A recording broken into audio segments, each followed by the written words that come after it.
नमस्कार साथियों, मैं विनोद एक बार पुनः आपका बहुत बहुत स्वागत करता हूं हमारे YouTube प्लेटफॉर्म नेशनल एकेडमी। जैसा कि आप जानते हैं कि नेशनल एकेडमी जो है NICS वो कम्प्लीटली MPPSC को लेकर डेडिकेटेड है।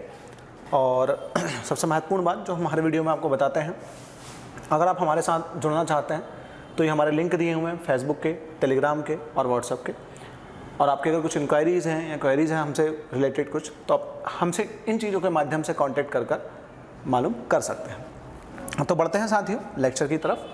तो जैसा कि आप जानते हैं कि जो मध्य प्रदेश लोक सेवा आयोग है, मध्य प्रदेश लोक सेवा आयोग का जो सेकंड पेपर है, पेपर सेकंड मेंस के सिलेबस की मैं बात कर रहा हूँ, ठीक है। इसमें जो मेंस का पेपर सेकंड है उसमें जो हमारा पॉलिटी वाला पोर्शन है, ठीक है, दैट मीन्स जो भारतीय राज्य व्यवस्था का जो पोर्शन है उस राज्य व्यवस्था के पोर्शन का ये एक डेमो लेक्चर है, मतलब दैट मीन्स इंट्रोडक्टरी लेक्चर है, जिसके अंतर्गत मैं आपको क्या पढ़ाने वाला हूँ। जैसे कि देखिए आप सिलेबस आप देखिएगा, मेंस का सिलेबस। यहाँ मैं सिलेबस को लेकर बहुत ज़्यादा डिस्कशन नहीं करने वाला हूँ, क्योंकि मेंस का जो पेपर सेकंड का सिलेबस है खंड A का, उसमें राज्य व्यवस्था, प्रशासन वगैरह, मतलब एडमिनिस्ट्रेशन, ठीक है। और इसके साथ साथ जो पॉलिटिकल थिंकर्स और पब्लिक एडमिनिस्ट्रेशन, लोक प्रशासन जो है उसका पोर्शन दिया हुआ है।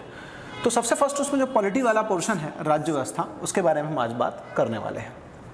तो देखिए साथियों, सबसे पहले जो आपके सिलेबस में दिया है उस सिलेबस में आपको संविधान के निर्माण से जो है बातें प्रारंभ की गई हैं, मतलब जो मेकिंग ऑफ कॉन्स्टिट्यूशन है वहाँ से आपको सिलेबस में चीज़ें स्टार्ट की गई हैं। लेकिन इसके पहले जो एक महत्वपूर्ण बात है जहाँ से बहुत ज़्यादा पॉलिटी के बेसिक्स बने हुए होते हैं, वो होता है कि आपको पहले भारतीय राज्य व्यवस्था का एक परिचय मिले, मतलब राज्य व्यवस्था का एक परिचय मिले कि दुनिया में जो राज्य व्यवस्थाएं हैं वो किस प्रकार की हैं, दुनिया में जो पॉलिटिकल सिस्टम्स चलते हैं वो किस किस प्रकार के पॉलिटिकल सिस्टम चलते हैं, और इंडिया का पॉलिटिकल सिस्टम है वो कैसा है। जब आपको इन सब के बारे में इंफॉर्मेशन रहेगी कंप्लीटली, तो आप अच्छे तरीके से वर्तमान की जो व्यवस्थाएँ हैं उनका एनालिसिस कर पाएंगे। तो सबसे पहले हम पॉलिटिकल सिस्टम का एक इंट्रोडक्टरी लेक्चर यहाँ पर आपके लिए लेकर आए हैं, जिसमें बहुत ज़्यादा इंपॉर्टेंट बेसिक चीज़ें आपको कवर होंगी। तो जो लेक्चर है वो है पॉलिटिकल सिस्टम के इंट्रोडक्शन को लेकर, मतलब जो आपका राज्य व्यवस्था है उस राज्य व्यवस्था के परिचय को लेकर हम यहाँ पर आपके सामने लेक्चर लेकर उपस्थित हैं। तो राज्य व्यवस्था के परिचय के अंतर्गत आपको किन किन बिंदुओं पर ध्यान देना है, पहले हम वो देखते हैं, ठीक है। तो पॉलिटिकल सिस्टम के अंतर्गत सबसे पहले आपको ये पता होना चाहिए कि एलिमेंट्स ऑफ स्टेट क्या है। दैट मीन्स सबसे पहले स्टेट क्या है ये, फिर उसके एलिमेंट्स क्या हैं वो, मतलब राज्य के तत्व क्या हैं ये आपको पता होना चाहिए कि राज्य के कितने तत्व होते हैं, उन तत्वों की आवश्यकता क्यों होती है, ठीक है। और स्टेट क्या होता है, स्टेट का कॉन्सेप्ट क्या है, वो भी हम देखेंगे। इसके साथ जो महत्वपूर्ण चीज़ देखेंगे वो देखेंगे organs of government. Organs of government, organs of government का हिंदी क्या होता है साथियों, सरकार के अंग। हम इस पर भी बात करेंगे, ठीक है, पॉलिटिकल सिस्टम के इंट्रोडक्शन में, मतलब राज्य व्यवस्था के परिचय में हम इन सब बिंदुओं पर भी बात करेंगे। अब देखते हैं अगले और बिंदु हमारे कौन से होने वाले हैं, अगले टॉपिक हमारा कौन सा, मतलब अगला जो पॉइंट है वो हमारा कौन सा होने वाला है। तो इसी में अगर मैं पर्टिकुलर आपसे बात करूं तो जो ऑर्गन्स ऑफ गवर्नमेंट है, ऑर्गन्स ऑफ गवर्नमेंट में हम कार्यपालिका, एग्जीक्यूटिव, इसके बारे में जानेंगे। कार्यपालिका के अंतर्गत हम जिस मुद्दे पर बात करेंगे वो हमारा होगा, दो तरह की कार्यपालिकाएं, एक है political executive system, political executive system, that means राजनीतिक जो कार्यपालिका है उसकी व्यवस्था या उसका सिस्टम, ठीक है। सेकंड हम देखेंगे परमानेंट, दैट मीन्स स्थायी कार्यपालिका। इसी के अंतर्गत इसके जो विभिन्न प्रकार हैं हम उनके बारे में भी बात करेंगे साथियों। इसी के साथ साथ अगर मैं बात करूं तो हम देखेंगे विभिन्न प्रकार के लॉ, मतलब नियम या विधि।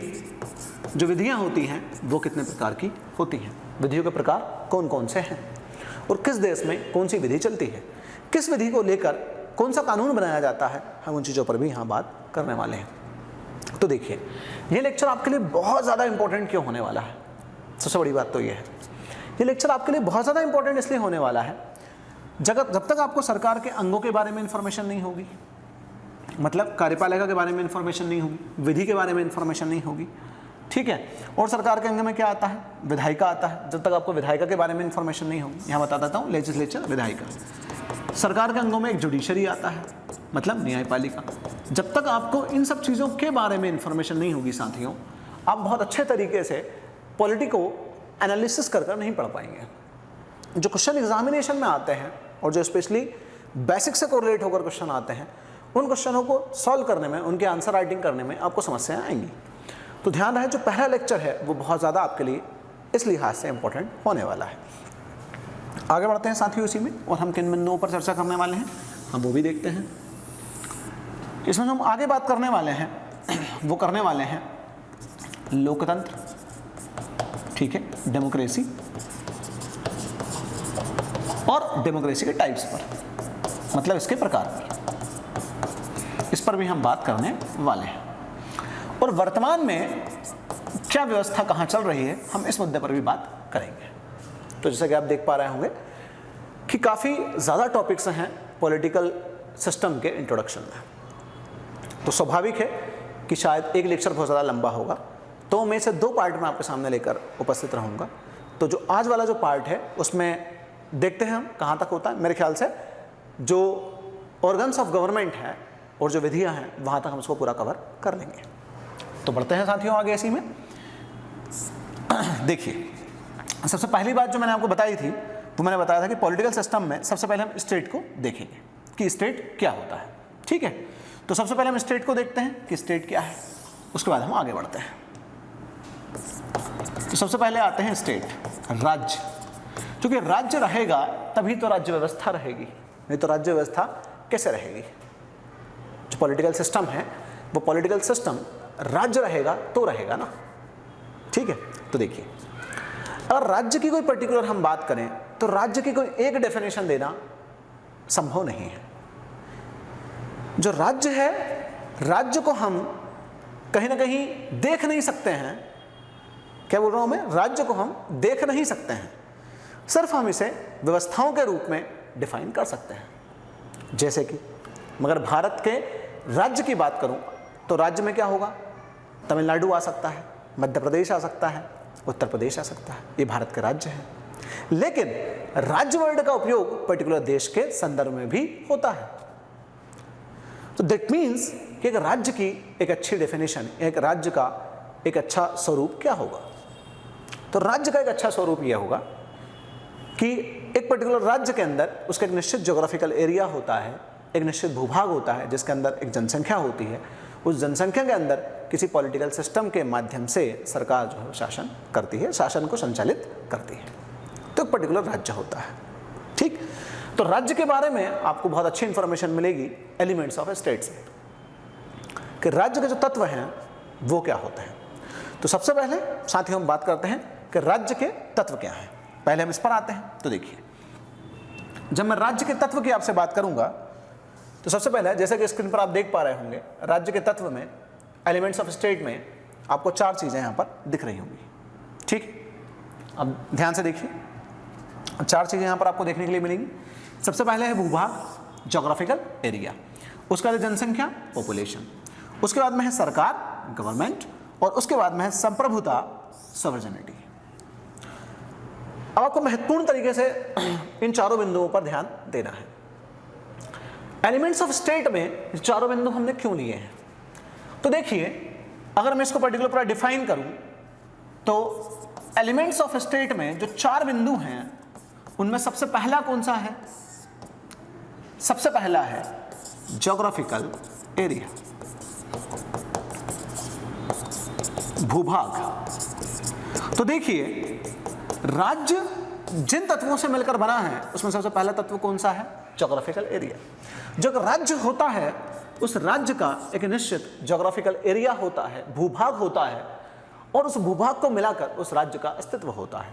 जैसे भारत, मैं मानता हूं भारत एक देश है, लेकिन कहीं ना कहीं राज्य के संदर्भ में भी उसको बताया जाता है। तो देखिए आप, भारत का एक निश्चित ज्योग्राफिकल एरिया है, एक निश्चित भूभाग है, दूसरी इंपॉर्टेंट चीज कि उस निश्चित भूभाग के अंदर एक जनसंख्या भी होना चाहिए, पॉपुलेशन। तो उस भूभाग के अंदर एक निश्चित पॉपुलेशन होती है जिसके अंदर एक पॉलिटिकल सिस्टम के माध्यम से शासन को संचालित किया जाता है। थर्ड, जनसंख्या के साथ साथ उस जनसंख्या को मेंटेन करने के लिए, उस जनसंख्या में सामंजस्य बिठाने के लिए और उस जनसंख्या को नियम कायदे कानून से चलाने के लिए और उस जनसंख्या को लोक कल्याणकारी, मतलब जो राज्य है उसको लोक कल्याणकारी राज्य में तब्दील करने के लिए, दैट मीन्स ये है कि उस जनसंख्या का कल्याण करने के लिए एक अच्छी सरकार की जरूरत होती है। तो यहां पर हम क्या लेंगे? सरकार, गवर्नमेंट, मतलब राज्य के अंदर सरकार भी होना चाहिए। और फोर्थ पॉइंट मैंने आपको बताया था साथियों, सॉवरेनिटी मतलब संप्रभुता।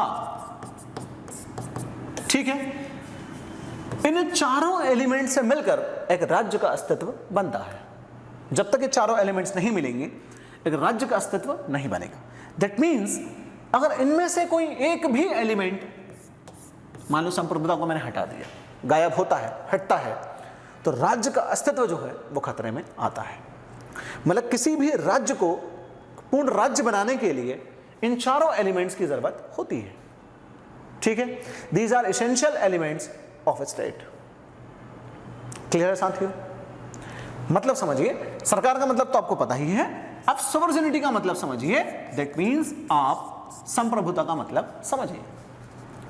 जैसे आपने एक वर्ड सुना होगा, वो वर्ड क्या है कि भारत एक संप्रभु राष्ट्र है, भारत एक सोवरेन नेशन है। दैट मीन्स भारत के आंतरिक और बाह्य मामलों में, आंतरिक मामले और हमारे बाह्य मामले, मतलब हमारी विदेश नीति क्या होगी, हमारे अंदर देश के अंदर हमारी नीति क्या चलेगी, उन सब मामलों में किसी अदर नेशन को या कंट्री को इंटरफेयर करने का अधिकार नहीं है। ठीक है, वो इंटरफेयर नहीं कर सकता। दैट मीन्स ऑटोनोमस बॉडी है, हम एक संप्रभु राष्ट्र है। ठीक है, मतलब हमारा एक प्रभुत्व है। हम हमारे इंटरनल मैटर, हमारे एक्सटर्नल मैटर हमारे हिसाब से सुलझाएंगे। हम हमारे डिसीजन हमारे हिसाब से, हमारी सरकार के हिसाब से लेंगे। उसमें किसी अन्य देश का कोई विशेष इंटरफेयर नहीं होगा, विशेष का कोई इंटरफेयर होगा ही नहीं। इसे कहते हैं संप्रभु राष्ट्र। ठीक है, और जिस टाइप की व्यवस्था होती है उसको हम बोलते हैं संप्रभुता। तो साथियों, एलिमेंट्स ऑफ स्टेट में आपको चार बातें समझ में आई होंगी, और एलिमेंट्स ऑफ स्टेट में जो चार बातें होती हैं उन्हें आपको ध्यान रखना बहुत ज़रूरी है कि किसी भी स्टेट के निर्माण के लिए ये चार मूलभूत एलिमेंट या तत्व होना बहुत ही ज़्यादा जरूरी है। जैसे मनुष्य का शरीर जो है पंच तत्वों से मिलकर बना है, पांच तत्वों से मिलकर बना है, उसी प्रकार जो कि स्टेट होता है वो इन चारों एलिमेंट से मिलकर बना होता है, चारों तत्वों से मिलकर बना होता है। बढ़ते हैं साथियों आगे इसी में। तो अगली इंपॉर्टेंट चीज समझिए इसमें, इसके जस्ट बाद जो महत्वपूर्ण बिंदु है जिस पर आपको आना है, वो आपका महत्वपूर्ण बिंदु क्या होगा? देखिए आप स्क्रीन पर आपको दिखेगा, वो है शासन के अंग, organs of government. Geographical area क्या है ये आपको क्लियर है। ठीक है, जनसंख्या तो है ही क्लियर। संप्रभुता क्या है मैं बता चुका हूं। अब जो सरकार है वो सरकार पूरी व्यवस्था किस तरीके से बनाकर रखती है। दैट मीन्स सरकार को व्यवस्था बनाने के लिए उसके अंग चाहिए, सरकार को कार्य करने के लिए उसके अंग चाहिए। और कोई भी जो गवर्नमेंट होती है इस पूरी दुनिया में, जो गवर्नमेंट का सिस्टम चलता है, उस गवर्नमेंट के सिस्टम में तीन अंग बहुत महत्वपूर्ण माने जाते हैं। जो भारत की पॉलिटिकल सिस्टम जो है, जो भारत की व्यवस्था है, उसमें भी आपको देखने के लिए मिलेंगे साथियों। तो जैसा कि आप स्क्रीन पर देख पा रहे होंगे, आपको तीन अंग यहाँ दिखाई दे रहे होंगे ऑर्गन्स ऑफ गवर्नमेंट में। ध्यान से आप देखिए। ठीक है, सबसे पहला जो अंग है आपको दिख रहा होगा वो क्या है? विधायिका। सेकंड क्या है? कार्यपालिका। और थर्ड क्या है? न्यायपालिका। ठीक है, तीनों के कार्य भी आपको दिख रहे होंगे कि तीनों के कार्य क्या है। तो जो विधायिका है, लेजिस्लेचर है, उसका महत्वपूर्ण कार्य क्या है? लेजिस्लेटर का महत्वपूर्ण कार्य है कानून बनाने वाली संस्था। ठीक है, लॉ मेकिंग बॉडी, कानून बनाने वाली संस्था। कार्यपालिका, जो विधायिका कानून बनाती है, उन कानूनों को एग्जीक्यूट करना, उनका क्रियान्वयन करना, उनका पालन कराना कानूनों के अनुसार शासन करने वाली संस्था। जो लॉ है, लॉ के अकॉर्डिंग जो गवर्नेंस है, जो शासन है, वो कौन सी संस्था करेगी? कार्यपालिका करेगी। इसके बाद में आता है आपका न्यायपालिका। ठीक है, विधायिका ने कोई कानून बनाए, वो कानून संविधान सम्मत है या नहीं, संविधान पर आधारित है या नहीं, मतलब लीगल है और इलीगल है, कानून सही है या गलत है, इसका निर्णय, और अगर कानून से रिलेटेड कोई विवाद उलझता है तो उस पर निर्णय कौन देती है? जुडिशियरी, दैट मीन्स न्यायपालिका। इसको थोड़ा साथियों विस्तार से समझते हैं। ठीक, तो हम विस्तार से इसको समझेंगे, तो देखिए और ध्यान रहे, साथ में आप मेरे की पॉइंट्स भी नोट करते हुए चलेंगे। तो ऑर्गन्स ऑफ गवर्नमेंट, जी हमारा टॉपिक है। ऑर्गन्स ऑफ गवर्नमेंट में 3 गवर्नमेंट के ऑर्गन्स आपको मिले, एग्जीक्यूटिव कार्यपालिका, लेजिस्लेचर विधायिका और जुडिशरी न्यायपालिका। ठीक है, भारत की व्यवस्था में इन तीनों के बीच में साथियों समन्वय है, जो कि हम शक्ति के पृथक्करण के सिद्धांत पर कार्य करते हैं।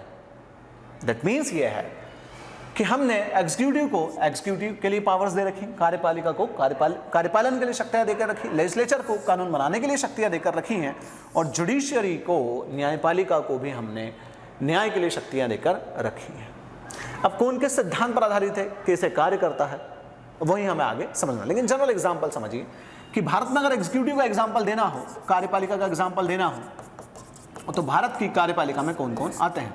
भारत की कार्यपालिका में प्रेसिडेंट महोदय आते हैं, राष्ट्रपति आते हैं, ठीक है, वाइस प्रेसिडेंट भी आते हैं, लेकिन मेनली राष्ट्रपति आते हैं, प्राइम मिनिस्टर आते हैं, कैबिनेट आता है, कैबिनेट मिनिस्ट्री बोली जो है वो आती है, और स्टेट में सीएम वगैरह जो होते हैं वो सब इसके अंतर्गत शामिल होते हैं। ये कार्यपालिका है।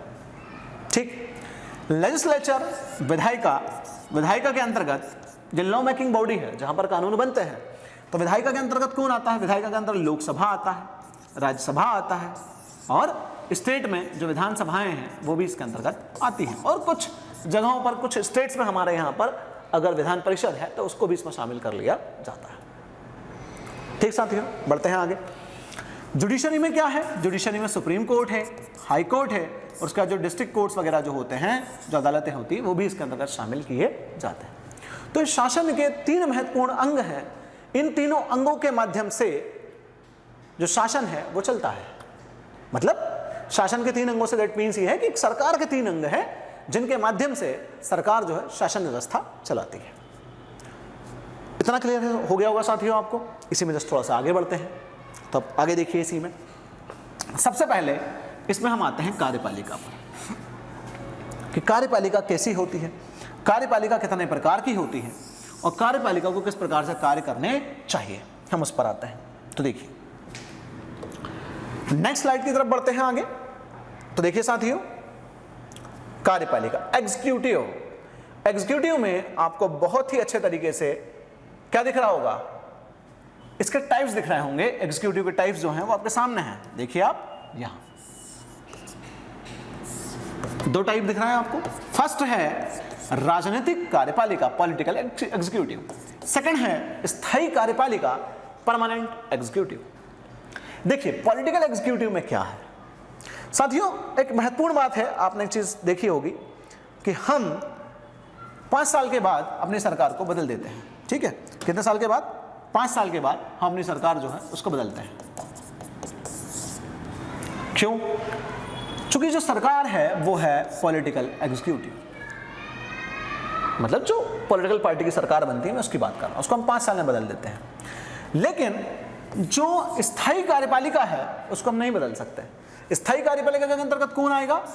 आप अगर सिलेक्ट होते हैं तैयारी कर कर, तो आप आएंगे स्थायी कार्यपालिका के अंतर्गत। दैट मीन्स जितनी भी प्रशासनिक पोस्ट हैं, जितने भी प्रशासनिक पद हैं, ठीक है, वो सारे के सारे प्रशासनिक पद, IAS, IPS, ठीक है, SDM, जितने भी सरकारी कर्मचारी होते हैं वो सब आते हैं परमानेंट एग्जीक्यूटिव के अंतर्गत। जैसे कि आपने फिल्मों में देखा होगा तो डायलॉग चलते हैं कि आप 5 साल के अंदर बदल दिए जाएंगे, लेकिन जो परमानेंट एग्जीक्यूटिव है, मतलब एक IPS के कई बार आपने डायलॉग सुने होंगे फिल्मों में, वो क्या कहते हैं कि हम जो है जीवन भर इस पोस्ट पे रहेंगे और हम जहां जाएंगे वहां हम यही काम करेंगे। दैट मीन्स ये है कि परमानेंट एग्जीक्यूटिव को बदला नहीं जा सकता है, उसको अपने पद से हटाया नहीं जा सकता है। लेकिन लोकतांत्रिक व्यवस्था में हम पॉलिटिकल जो एग्जीक्यूटिव है उसको 5 साल के अंदर बदल सकते हैं। अब आप देखिए साथियों, पॉलिटिकल एग्जीक्यूटिव में भी आपको टाइप्स दिख रहे होंगे, और पॉलिटिकल एग्जीक्यूटिव में अगर आप टाइप देख पा रहे हैं तो आपको क्या दिख रहा है? पॉलिटिकल एग्जीक्यूटिव में अध्यक्षीय कार्यपालिका, ठीक है, ये दिख रहा होगा आपको। तो आप देखिए, जो अध्यक्षीय कार्यपालिका है उसके अंतर्गत क्या होता है, संसदीय कार्यपालिका पार्लियामेंट्री एग्जीक्यूटिव इसके अंतर्गत क्या होता है, और जो दोहरी कार्यपालिका है जो ड्यूअल एग्जीक्यूटिव है इसके अंतर्गत क्या होता है, और जो बहुल कार्यपालिका है उसके अंतर्गत क्या होता है, ये भी आपको देखना है। ठीक है, अब आपको क्लियर दिख रहा होगा, ये 4 टाइप्स आपको दिख रहे होंगे। तो साथियों बढ़ते हैं इसी में आगे, पहले अध्यक्षीय कार्यपालिका को समझते हैं, ठीक है, फिर संसदीय कार्यपालिका को, फिर दोहरी, फिर बहुल कार्यपालिका। इसको आपको समझना है शॉर्ट में भी, क्योंकि आगे बहुत डेप्थ में इसको पढ़ने वाले हैं। ठीक है, तो बढ़ते हैं साथियों। देखिए अब आप कार्यपालिका में अगर आप देखेंगे तो कार्यपालिका कितने प्रकार की बताई हमने? 2 प्रकार की। फर्स्ट है पॉलिटिकल एग्जीक्यूटिव, ठीक है, सेकंड है परमानेंट एग्जीक्यूटिव।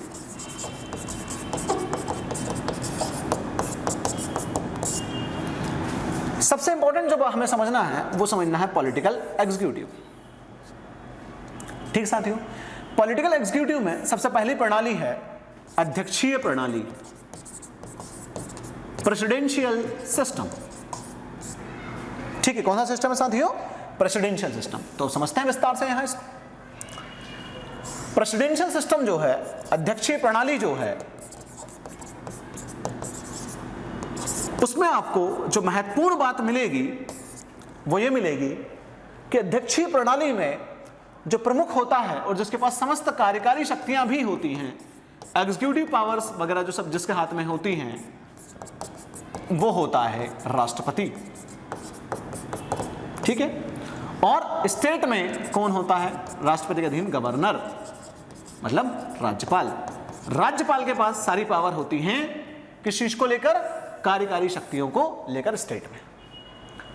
तो साथियों जो अध्यक्षीय प्रणाली वाली व्यवस्था है, इसका महत्वपूर्ण बिंदु क्या है कि अध्यक्षीय प्रणाली में जितनी भी एग्जीक्यूटिव पावर हैं, कार्यकारी शक्तियां हैं, वो सारी शक्तियां राष्ट्रपति के पास होती हैं, और राष्ट्रपति ही यहां पर रियल एग्जीक्यूटिव होता है, मतलब वास्तविक कार्यपालक होता है।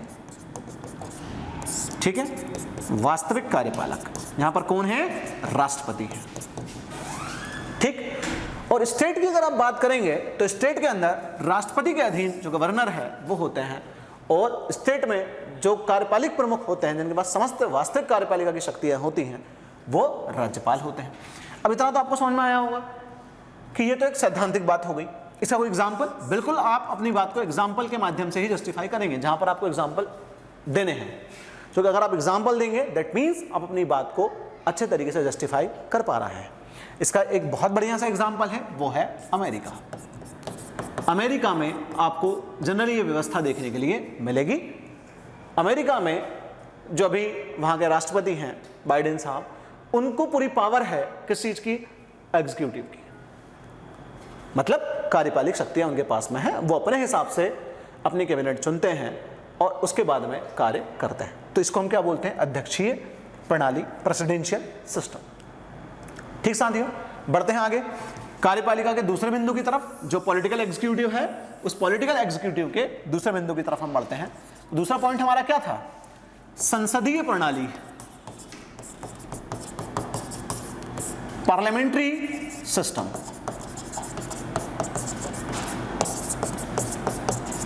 ठीक है, पार्लियामेंट्री सिस्टम की अगर आप बात करेंगे तो पार्लियामेंट्री सिस्टम में जो मेन पावर होती है वो होती है प्रधानमंत्री और उनकी मंत्रिपरिषद के पास में। और जो संसदीय प्रणाली है, संसदीय प्रणाली का जनक इस दुनिया में का माना जाता है ब्रिटेन को। किसको माना जाता है साथियों? ब्रिटेन। तो देखिए, संसदीय प्रणाली में जो वास्तविक कार्यपालिका शक्तियां होती हैं, वास्तविक कार्यपालिक शक्तियां, वो सारी की सारी वास्तविक कार्यपालिक शक्तियां किसके पास में होती है साथियों? प्रधानमंत्री जी के पास में होती हैं, और उनकी मंत्रिपरिषद यहां पर कार्य करती है। और अगर स्टेट की आप बात करेंगे तो स्टेट में यही पावर, मतलब राज्य में यही पावर किसके पास होती है? गवर्नर की जगह सीएम के पास होती है।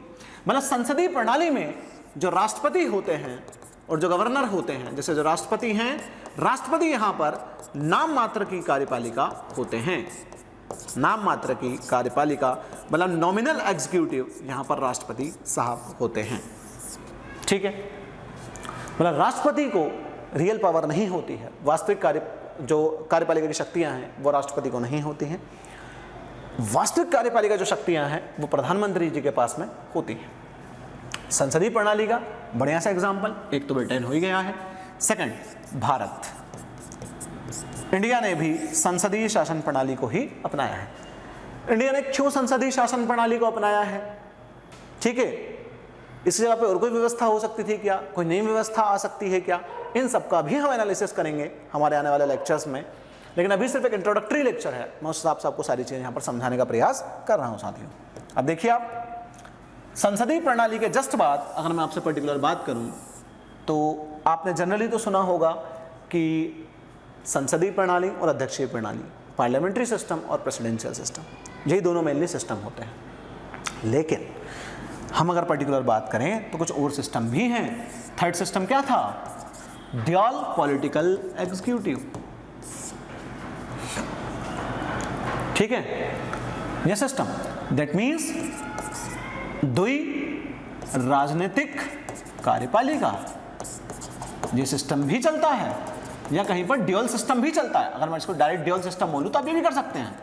मतलब दोहरी व्यवस्था जो है वो दोहरी व्यवस्था भी कहीं कहीं पर चलती है। दोहरी व्यवस्था के अंतर्गत क्या? इसके अंतर्गत आएगा प्रेसिडेंशियल सिस्टम, दैट मीन्स अध्यक्षीय प्रणाली, और पार्लियामेंट्री सिस्टम, इन दोनों का मिला जुला रूप। दैट मीन्स यहां पर जो प्रेसिडेंट हैं, जो राष्ट्रपति हैं, और जो प्राइम मिनिस्टर हैं, और जो मंत्रिपरिषद है, मतलब जो मिनिस्ट्री है पूरी, उन सबको बराबर पावर होती है। 50% पावर इनको और 50% पावर इनको। क्लियर साथियों? आप देखिए, अमेरिका में जो मेन पावर है वो किसके पास है? राष्ट्रपति के पास है, अध्यक्षीय प्रणाली है वहां पर। भारत में जो मेन पावर है वो किसके पास है? प्रधानमंत्री के पास है। दैट मीन्स भारत में संसदीय प्रणाली है। लेकिन कुछ व्यवस्थाएं इस दुनिया में ऐसी हैं जहां पर राष्ट्रपति को भी उतनी ही शक्तियां हैं और प्रधानमंत्री को भी उतनी ही शक्तियां हैं। उसे बोलते हैं ड्यूअल सिस्टम, दोहरी प्रणाली। और दोहरी प्रणाली साथियों कहां है? ये आपको देखने के लिए मिलेगी फ्रांस में। कहां देखने के लिए मिलेगी? फ्रांस। फ्रांस में इस टाइप की व्यवस्था चलती है। तो दैट क्लियर साथियों? प्रीलिम्स के हिसाब से और कुछ कॉन्सेप्चुअल चीजों के हिसाब से इसको आप ध्यान रखिएगा। और सबसे लास्ट में जो फोर्थ पॉलिटिकल एग्जीक्यूटिव है वो आता है प्लूरल, ठीक है, सिस्टम, या फिर बहुदलीय व्यवस्था या बहुव्यवस्था। इन कौन सी व्यवस्था? Political executive.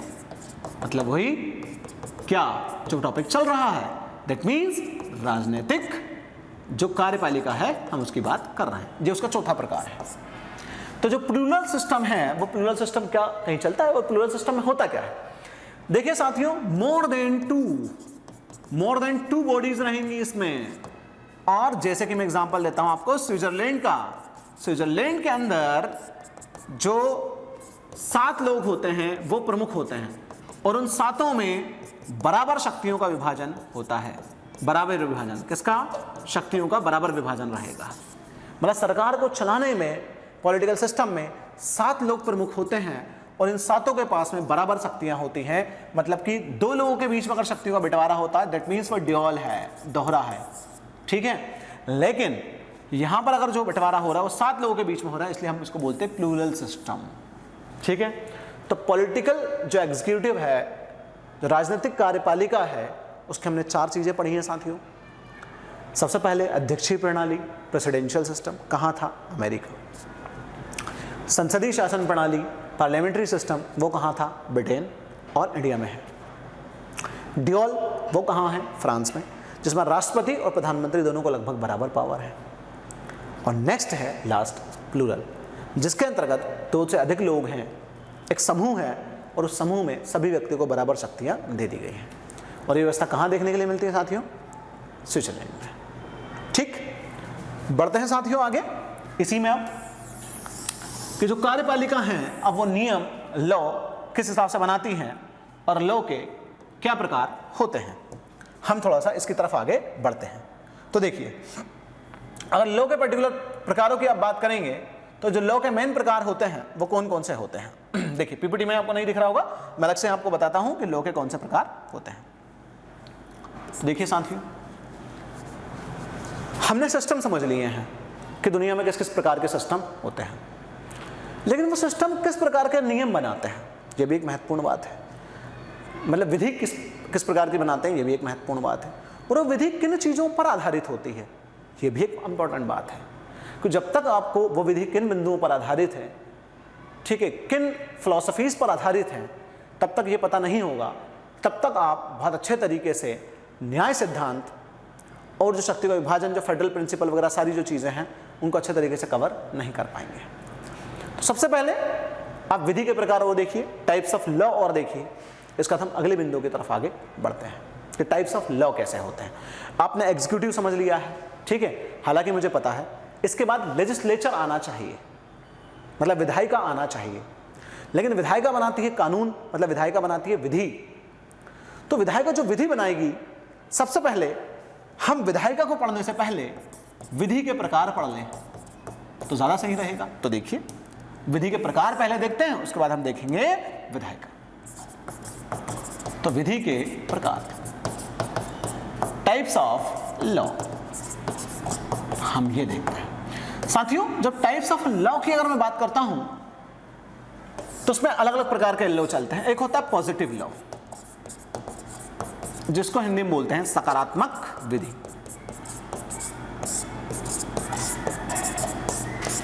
एक होता है नेचुरल लॉ,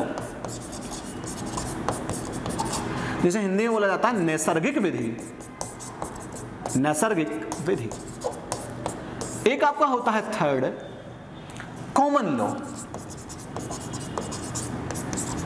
जिसे बोला जाता है सामान्य विधि या लोक प्रचलन की विधि, जो भी आप बोलना चाहें, ठीक है, या लोक विधि बोल देते हैं इसको, शुद्ध हिंदी में इसको बोलते हैं लोक विधि। और फोर्थ एंड लास्ट वो होता है डिवाइन रूल या डिवाइन लॉ, दैट मीन्स देवीय विधि।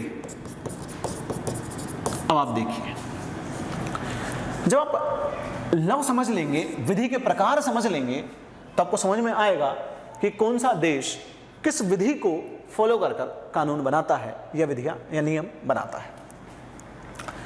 जनरली जो संसद है, संसद द्वारा जो लॉ बनाए जाते हैं, जो विधि बनाई जाती है, संसद द्वारा निर्मित विधि को पॉजिटिव लॉ, सकारात्मक विधि के नाम से जाना जाता है। और कुछ देश ऐसे हैं जहां पर सकारात्मक विधि को ही सुप्रीम माना जाता है, मतलब सर्वोच्च माना जाता है, मतलब संसद ने जो बना दिया वो सर्वोच्च है, उसे न्यायालय में भी चुनौती नहीं दी जा सकती। वो देश है साथियों ब्रिटेन। इसलिए बोलते हैं कि ब्रिटेन में जहां पॉजिटिव लॉ के साथ साथ क्या चलता है, पार्लियामेंट्री सुप्रीमेसी, मतलब ब्रिटेन जो है वो संसदीय सर्वोच्चता को मानता है। क्लियर है साथियों? इतना फिर से समझिए, सकारात्मक विधि, तो संसद द्वारा जो विधि बनाई जाती है उसे हम बोलते हैं सकारात्मक विधि, पॉजिटिव लॉ। और कुछ देश ऐसे हैं जहां पॉजिटिव लॉ को ही सुप्रीम माना जाता है, सर्वोच्च माना जाता है, मतलब पार्लियामेंट्री सुप्रीमेसी वहां पर चलती है, संसदीय सर्वोच्चता वहां पर चलती है, वो देश है ब्रिटेन। मतलब संसद द्वारा बनाए गए नियमों को न्यायालय में चुनौती वहां पर नहीं दी जा सकती है। दैट मीन्स वहां की संसद सर्वोच्च है। अब नेचुरल लॉ क्या है, नैसर्गिक विधि क्या है? भारत में पॉजिटिव लॉ और नैसर्गिक लॉ को लेकर बड़ा विवाद रहा है और कई बार विवाद उठता भी है, लेकिन हमारी जुडिशरी ने, न्यायपालिका ने जो सिद्धांत दिए, न्यायपालिका ने जो कंप्लीट लॉ के लिए जिन बेसिक सिद्धांतों की बात की, उन बेसिक सिद्धांतों में न्यायपालिका ने हमारी हमेशा नैसर्गिक विधि की बात की है, नेचुरल लॉ की बात की है। हमारे यहाँ पर संसदीय शासन प्रणाली है, लेकिन संसदीय शासन प्रणाली होने के बावजूद भी हमारे यहाँ पर संसदीय सर्वोच्चता नहीं है। हमारे यहाँ पर कॉन्स्टिट्यूशनल सुप्रीमेसी है, मतलब कि संवैधानिक सर्वोच्चता है। ठीक साथियों, तो सेकंड है नेचुरल लॉ, इसको थोड़ा समझिए, मैं बाकी को रफ करता हूं और अब हम एक एक करके स्कोर समझते हैं। तो हम सेकंड पॉइंट समझते हैं नेचुरल। तो देखिए नेचुरल लॉ, जिन देशों में संवैधानिक सर्वोच्चता चलती है, दैट मीन्स जहां पर संविधान सर्वोच्च है, कॉन्स्टिट्यूशनल सुप्रीमेसी, और जहां पर इंडिपेंडेंट जुडिशरी हो, स्वतंत्र न्यायपालिका हो, और ये दोनों हमारे यहां पर है, वहां पर जनरली नेचुरल लॉ का फॉलो किया जाता है। दैट मीन्स हमारे यहां पर भी संसद है, पर हमारी संसद कोई ऐसी विधि, ऐसा लॉ नहीं बना सकती जो इसके खिलाफ हो। दैट मीन्स जो हमारे मौलिक अधिकार हैं, मौलिक अधिकार हमारे काफी हद तक नेचुरल जस्टिस, प्राकृतिक न्याय के सिद्धांत पर और नैसर्गिक विधि, नेचुरल लॉ के सिद्धांत पर आधारित है। इसीलिए हमारे यहाँ पर मौलिक अधिकारों को ऊपर रखा गया है अन्य चीज़ों की तुलना में। और हमारा जो जुडिशरी है, वो जुडिशरी मौलिक अधिकारों के मामले में हमेशा डिसीजन देता हुआ आया है कि किसी भी व्यक्ति के फंडामेंटल राइट्स का एक्सप्लॉयटेशन, मौलिक अधिकारों का जो उल्लंघन है, मतलब जो शोषण है, वो नहीं होना चाहिए। दैट मीन्स इसका मतलब ये है कि हमारे यहाँ पर जो व्यक्ति है, उस व्यक्ति की स्वतंत्रता, गरिमा, कानून के समक्ष उसकी समानता, अस्पृश्यता का अंत, इन बातों का बड़ा ध्यान रखा जाता है। जैसे मैं एक एग्जाम्पल देता हूँ, भारत के संविधान के आर्टिकल 17 में, अनुच्छेद 17 में अस्पृश्यता का अंत है साथियों, अस्पृश्यता का अंत, एबोलिशन ऑफ अनटचेबिलिटी। मतलब आर्टिकल 17 के अनुसार हमारे यहाँ पर किसी भी तरीके की अनटचेबिलिटी जो है वो इलीगल है भारतीय संविधान के अनुसार। ठीक, हम मानते हैं कि संसद कोई ऐसा कानून बनाती है जो रंग भेद बढ़ाता है, संसद कोई ऐसा कानून बनाती है जो लोगों में अस्पृश्यता का भाव पैदा कर कर अस्पृश्यता को बढ़ावा देता है, तो जो हमारी जुडिशरी है, हमारी जो न्यायपालिका है, उस कानून को अवैध घोषित कर देगी। क्यों? क्योंकि वो कानून अस्पृश्यता को बढ़ावा देता है और हम अस्पृश्यता को बढ़ावा नहीं दे सकते, चूंकि नेचर ने सभी को एक जैसा बनाया है। It is called natural justice, प्राकृतिक न्याय। जो नेचर है, उस नेचर ने सभी को एक जैसा बनाया है, लेकिन मतलब दैट मीन्स उत्पत्ति सभी की समान है। तो फिर रंग भेद किस बात का? ठीक है, जाति भेद किस बात का? भाषा भेद किस बात का? तो अगर अस्पृश्यता किसी भी आधार पर की जाएगी तो वो नेचुरल जस्टिस के खिलाफ होगी, नेचुरल जस्टिस को फॉलो नहीं करेगी। तो हमारे यहां पर संसदीय सर्वोच्चता नहीं है, और अगर संसद कोई ऐसी विधि बनाती है जो नैसर्गिक न्याय के, मतलब प्राकृतिक न्याय के खिलाफ है, तो कहीं ना कहीं हमारा जो न्यायपालिका है उसको अवैध घोषित कर देगा। जैसे कि एक और एग्जांपल देता हूं, हम ऑक्सीजन लेते हैं और ऑक्सीजन छोड़ते हैं, ये हमें किसने दिया? नेचर ने। और अगर हमारी संसद कोई ऐसा कानून बना दे कि भाई ऑक्सीजन लेने पर, साला मैंने ऑक्सीजन लेना और छोड़ना दोनों बोल दिया शायद, तो उसको करेक्ट कीजिएगा, ऑक्सीजन लेना और CO2 छोड़ना, मतलब हम जो ब्रेथिंग कर रहे हैं, श्वासोच्छ्वास कर रहे हैं, अगर इस पर संसद कोई कानून बना दे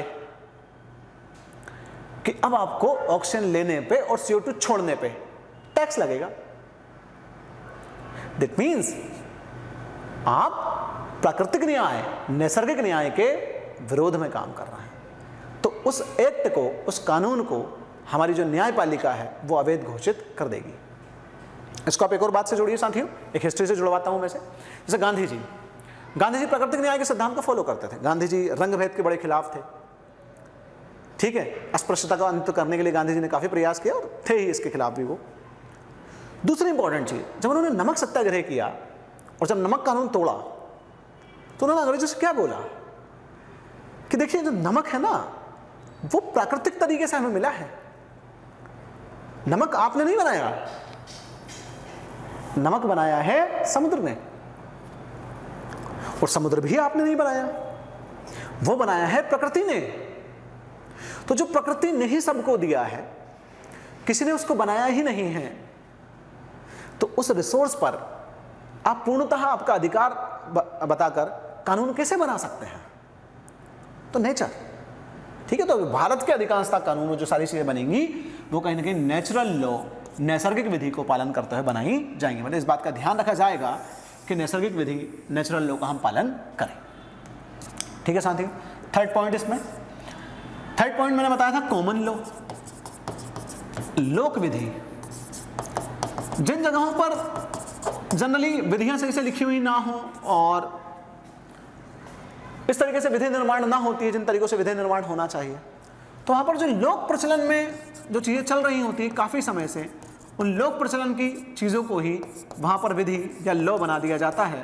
जैसे कुछ मामलों में आज भी ब्रिटेन इसको फॉलो करता है। ठीक है, लोक विधि। लोग काफी लंबे समय से, लंबे अरसे से एक समुदाय उस विधि को मानता हुआ आ रहा है। ठीक है, और उस समुदाय की विधि को ही हमने एक नई विधि का रूप दे दिया, मतलब कंप्लीट विधि का रूप दे दिया, वो होता है कॉमन लॉ। जैसे ब्रिटेन में कंजर्वेटिव पार्टी वगैरह जो है वो लोक विधि का कई मामलों में समर्थन करती है, देखते हुए आपको दिखेगी। बहुत ज़्यादा डेप्थ इसमें जाने की जरूरत है नहीं आपको, क्योंकि यहाँ से बहुत ज़्यादा डेप्थ क्वेश्चन आते भी नहीं। Fourth point, divine law, that means देवीय विधि। अब ये कहाँ चलेंगी देवी विधि? साथियों, जहां पर धर्मतंत्र चलता था पहले, और अभी भी कुछ जगहों पर जैसे धर्मतंत्र चल रहा है, और जिसको हम बोलते हैं थियोक्रेसी, और थियोक्रेसी में धर्म का जो ग्रंथ है वही सबसे ऊपर होता है। जैसे कुछ जगहों पर शरीयत लॉ चलता है, शरीयत कानून चलता है कुछ देशों में। ठीक है, जैसे अब अफगानिस्तान में भी शायद शरीयत कानून चले। तो किसी धर्म के ग्रंथ के अनुसार वहां पर लॉ चल रहा है, कानून चल रहा है। आप बोलेंगे सर भारत में भी तो सर्वधर्म समभाव कहा जाता है, और भारत भी तो जो है कहीं ना कहीं सभी धर्मों को सपोर्ट करता है। तो बिल्कुल सभी धर्मों को सपोर्ट करता है, लेकिन भारत में कॉन्स्टिट्यूशनल सुप्रीमेसी है, संवैधानिक सर्वोच्चता है, और वह धर्म की विधियों को भारत वहीं तक मानता है जहां तक वो किसी के फंडामेंटल राइट्स का उल्लंघन ना करे, मौलिक अधिकारों का उल्लंघन ना करे। अगर किसी के मौलिक अधिकारों का उल्लंघन करती हुई विधियां दिखती हैं तो उससे ऊपर उन विधियों को शून्य घोषित कर दिया जाता है और अवैध घोषित कर दिया जाता है। लेकिन कुछ देश, कुछ व्यवस्थाएं ऐसी होती हैं जहां पर पूर्णतः धर्मतंत्र के अनुसार धर्म के ही कानून चलते हैं या नियम चलते हैं। उसको बोलते हैं देवीय विधि या देवित सिद्धांत, जो पहले यूरोपियन कंट्रीज में भी, मतलब वेस्टर्न नेशंस में भी चल रहे थे। ठीक है, क्योंकि वेस्टर्न नेशंस में जो चर्च है, चर्च के हिसाब से, चर्च के कानून जो है पहले चलते थे, क्योंकि वहां पर पहले धर्मतंत्र चलता था। बाकी संसदीय प्रणाली, लोकतंत्र वगैरह तो बाद में वहां पर विकसित हुए हैं। लेकिन नई व्यवस्था में अगर आप देखेंगे तो नई व्यवस्था में पर्टिकुलर ये सब चीजें आजकल आपको देखने के लिए कम ही मिलती हैं। अब चूंकि भारत में तो लोकतंत्र है, तो हमारे यहाँ किस प्रकार की व्यवस्था है वो हम पढ़ेंगे आगे। तो साथियों, समराइज करता हूं जो चीजें मैंने पढ़ाई हैं, एक बार समराइज कर फिर हम आगे क्या पढ़ने वाले उसको देखते हैं थोड़ा सा, या फिर अगले लेक्चर में बात करेंगे उसके बारे में। तो देखिए, समराइज अगर मैं करूं तो सबसे पहले हमने राज्य के अवधारणा को समझा, ठीक है, इसके कॉन्सेप्ट को समझा, साथ में हमने एलिमेंट्स ऑफ स्टेट को समझा। Elements of state that means हमने राज्य के विभिन्न तत्वों को समझा, हमने ऑर्गन्स ऑफ गवर्नमेंट को समझा। ठीक है, ऑर्गन्स ऑफ गवर्नमेंट में हमने स्पेशली एग्जीक्यूटिव को समझा। एग्जीक्यूटिव के जो टाइप्स थे, जो प्रकार थे, हमने उनके बारे में पढ़ा। ठीक है, इसके बाद हम पढ़ने वाले थे ऑर्गन्स ऑफ गवर्नमेंट में विधायिका, लेकिन विधायिका से पहले जिन चीजों को जानना जरूरी था वो था कानून के, विधि के प्रकार, मतलब लॉ के टाइप्स, हमने उनको देखा। तो साथियों, इन सब चीजों को बेस बनाकर आगे हम अगले लेक्चर में बात करेंगे विधायिका के ऊपर, न्यायपालिका के ऊपर, और लोकतंत्र के ऊपर, और लोकतंत्र के प्रकारों के बारे में, और भारत में किस प्रकार का लोकतंत्र है, भारत में किस प्रकार की लोकतांत्रिक व्यवस्था है। ठीक है, और भारत में केंद्र राज्य संबंधों के आधार पर किस प्रकार की व्यवस्था चलती है, इन सब व्यवस्थाओं के बारे में भी हम बात करेंगे। तो जो हमारा पॉलिटी का जो इंट्रोडक्टरी लेक्चर चल रहा है पॉलिटिकल सिस्टम का, उसमें साथियों आज के लिए इतनी चीज़ें जो हैं इनफ हैं। अगले लेक्चर में मिलते हैं एक नई उम्मीद और नई ऊर्जा के साथ। मुझे उम्मीद है, मैं आशा करता हूँ कि आपको लेक्चर्स बहुत ज़्यादा अच्छे लग रहे होंगे, पसंद आ रहे होंगे। और अगर आप कोई सुझाव देना चाहें तो हमें निरंतर सुझाव भी दे सकते हैं। हम आपके सारे सुझावों का बिल्कुल स्वागत करेंगे। और जैसे ही पॉलिटिकल सिस्टम से रिलेटेड इंट्रोडक्शन पूरा एंड होगा तो इसका मैं आपको यही बताऊंगा कि इससे रिलेटेड क्वेश्चन मध्य प्रदेश लोक सेवा आयोग ने किस प्रकार मेंस में पूछे हैं। ठीक है, तो मिलते हैं साथियों अगले लेक्चर में। जय Hind, thank you so much.